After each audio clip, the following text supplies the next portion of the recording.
Hello and welcome to another daily devotion from Hope Lutheran Church. We're going to pick it up where we left off last time in Genesis chapter 24, beginning at verse 50. Then Laban and Bethuel answered and said, "The thing has come from the Lord. We cannot speak to you bad or good. Behold, Rebekah is before you. Take her and go, and let her be the wife of your master's son, as the Lord has spoken." When Abraham's servant heard their words, he bowed himself to the earth before the Lord. And the servant brought out jewelry of silver and of gold and garments, and gave them to Rebekah. He also gave to her brother and to her mother costly ornaments. And he and the men who were with him ate and drank, and they spent the night there.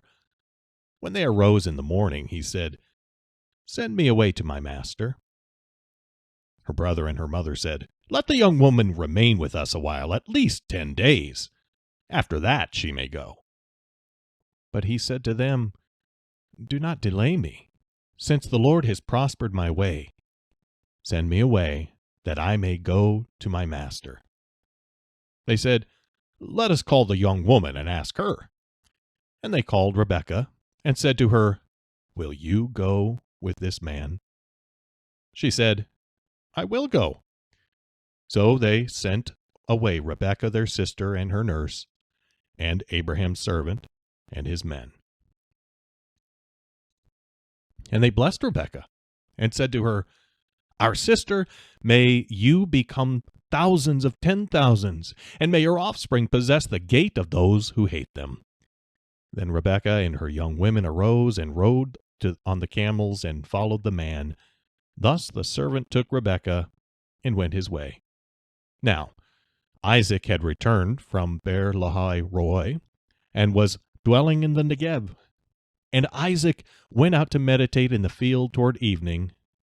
And he lifted up his eyes and saw, and behold, there were camels coming.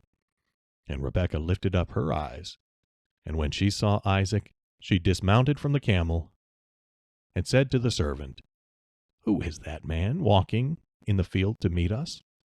The servant said, "It is my master." So she took her veil and covered herself. And the servant told Isaac all the things that he had done. Then Isaac brought her into the tent of Sarah his mother, and took Rebekah, and she became his wife. And he loved her. So Isaac was comforted after his mother's death. What strikes me in this is the faith of Rebekah.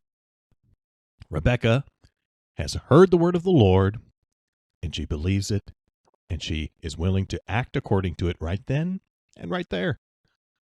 Her brother and her mom want to wait. "Give us at least 10 days, and then maybe she can go." But Rebekah says, no, the Lord has spoken. Today is the day. This reminds me of what it says in Psalm 95.